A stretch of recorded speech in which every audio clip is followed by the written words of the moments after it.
اعوذ باللہ من الشیطان الرجیم بسم اللہ الرحمن الرحیم۔ السلام علیکم۔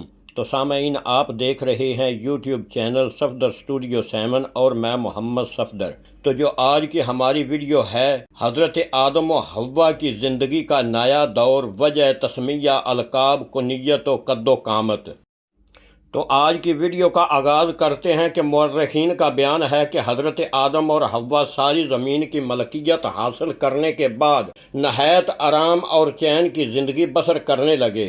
خود زراعت کرتے تھے اور حضرت حوا ان کے کپڑے بنتی تھی۔ تمام جانور متی تھے، ہر چیز پر تصرف حاصل تھا، سکون اور اطمینان تھا۔ انہیں بڑی مشکلیں اور سخت ترین تکلیف برداشت کرنے کے بعد اب اس لیے سکون حاصل ہوا تھا کہ مروی ایام سے جنت سے نکلنے کا دکھ بھی کم ہو گیا تھا اور حیات عرضی میں فضائے دنیا سے متاثر ہو کر یہاں کی زندگی کے عادی بھی ہو گئے تھے۔ اس طرح ان کی زندگی کا نیا دور شروع ہوا۔ اب ہم اس دنیا سے متعلق ان کے حالات لکھتے ہیں۔ حضرت آدم کا نام آدم ہی تھا، یہ نام خدا نے رکھا تھا، اور اسی نام پر ولادت حوا کے بعد جو آدم ہی کی طرح جوان پیدا کی گئی تھیں، نکاح بھی ہوا تھا۔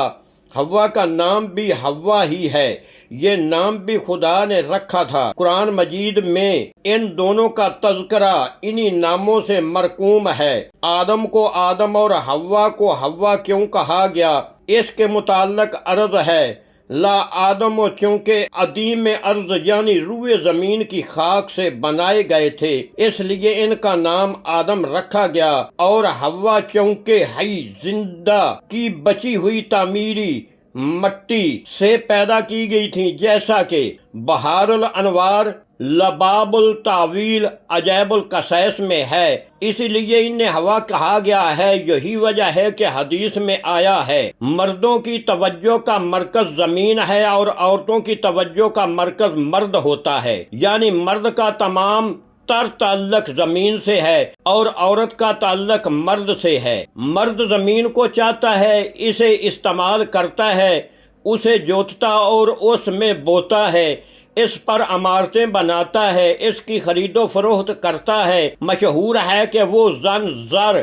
زمین کا دل دادا ہوتا ہے اور عورت مرد کو چاہتی ہے، اس کی آغوش میں زندگی کو خوشگوار زندگی سمجھتی ہے، اسی سے نان و نفع کا حاصل کرتی ہے، اس سے پوری محبت رکھتی ہے اور اپنے کو لعبۃ الرجال مرد کا کھلونا جانتی ہے، اور ہوشیار اور ہوش مند عورت اپنے کو مرد کا تابع دار سمجھتی ہے، اور ہے بھی ایسا ہی۔ قرآن مجید میں ہے کہ شجرہ ممنوعہ سے کھانے کی آدم اور حوا دونوں کو ممانعت تھی، دونوں نے کھایا، اور کھانے میں پہل بھی حوا نے کی اور کھلایا بھی آدم کو حوا ہی نہیں۔ اس کے باوجود توبہ کے سلسلہ میں حوا کا کوئی ذکر نہیں۔ قاضی بیضاوی نے لکھا ہے کہ حوا تابع آدم تھی، اس لیے حوا کو توبہ آدم میں شامل قرار دیا گیا۔ ایک روایت میں ہے کہ اسے تابع ہونے کی وجہ سے طلاق کا اختیار عورت کو نہیں، صرف مرد کو دیا گیا ہے۔ کثیر مورخین نے تحریر کیا ہے کہ حضرت آدم کا لقب خلیفۃ اللہ اور صفوۃ اللہ تھا۔ آپ کی کنیت ابو البشر اور ابو المحمد تھی۔ ایک روایت میں ہے کہ اس کنیت میں حضرت آدم کو تفرد حاصل ہے، یہ کنیت کسی کو نصیب نہیں ہوئی۔ ایک روایت میں ہے کہ آدم کو جنت میں اسی کنیت ابو محمد سے پکارا جاتا ہے۔ حضرت آدم کا قد بر روایت علامہ مجلسی 60 ہاتھ یعنی کہ 30 گز اور جناب حوا کا 35 ہاتھ 17.5 گز تھا، اور بر روایت طبری 60 گز کا تھا۔ تو ناظرین، یہ تھی ہماری آج کی ویڈیو۔ اگر آپ کو اچھی لگے تو سبسکرائب کرنا، لائک کرنا۔ السلام علیکم، اللہ حافظ۔